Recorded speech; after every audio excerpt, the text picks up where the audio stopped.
selaku host pada podcast kali ini. Podcast kami mengangkat tema tentang seni perjalanan hidup, di mana pada podcast kali ini kami membahas tentang sejarah, kedudukan, dan fungsi bahasa Indonesia.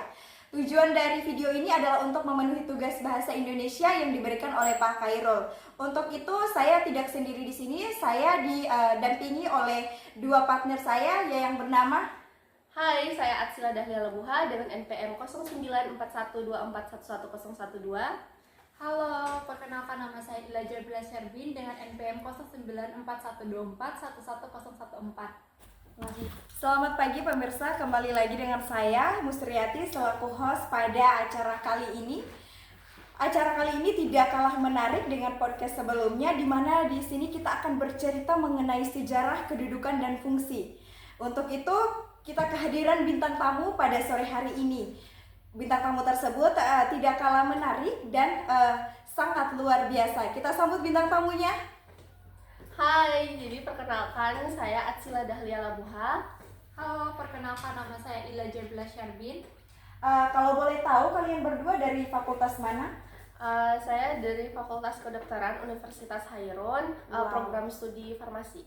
Saya dari Fakultas Kedokteran dan Ilmu Kesehatan Universitas Hairun, prodi farmasi. Oke, nah sekarang kita sudah kehadiran bintang tamu nih dari Fakultas Kedokteran. Di sini kita akan membahas terkait sejarah, kedudukan dan fungsi dari bahasa Indonesia.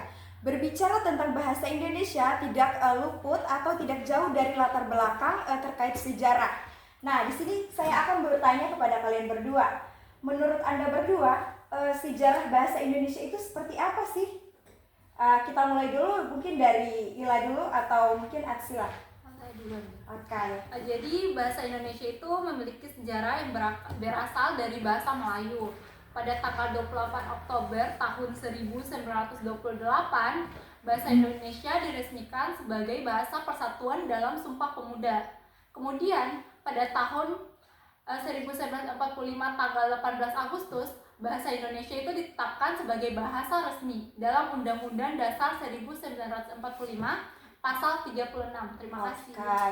Baik, untuk saudari Atsila, apakah boleh menanggapi jawaban dari saudari Ila atau mungkin ada jawaban lain terkait sejarah?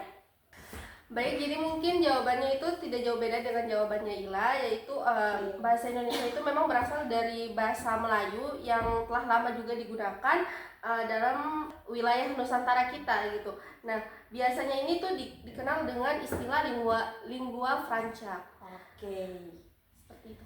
Oke teman-teman, kita sudah mendengar jawaban dari bintang tamu kita. Ternyata sejarah itu berasal dari bahasa Melayu yang kemudian dikembangkan di wilayah Nusantara sehingga itu sudah menjadi bahasa persatuan untuk kita semua. Oke, next selanjutnya nih.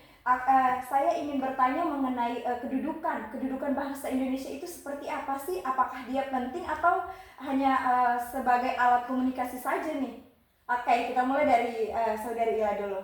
Baik, untuk kedudukan bahasa Indonesia itu soalnya itu sangat penting. Soalnya itu sebagai identitas bangsa, alat komunikasi dan pemersatu berbagai suku di Indonesia. Oke, untuk saudari Atsila?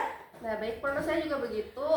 Kedudukan bahasa ini sangat penting, di mana bahasa ini bisa digunakan sebagai bahasa nasional dan juga sebagai bahasa negara. Baik teman-teman, kita sudah mendengar jawaban dari kedua bintang tamu kita terkait kedudukan bahasa Indonesia.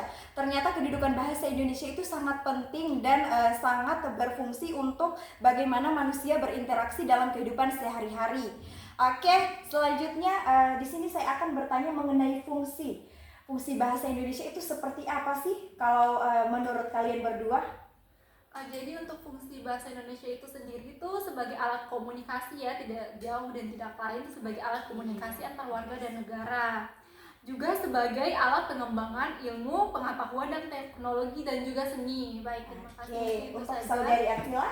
Fungsinya itu tidak jauh berbeda seperti yang tadi, yaitu memiliki fungsi sebagai alat komunikasi dan juga bisa sebagai administrasi dalam pemerintahan, di mana ini tuh digunakan dalam dokumen resmi, undang-undang dan juga kebijakan pemerintah. Oke, baik. Nah, itu teman-teman penjelasan dari sejarah, kemudian kedudukan dan fungsi bahasa Indonesia.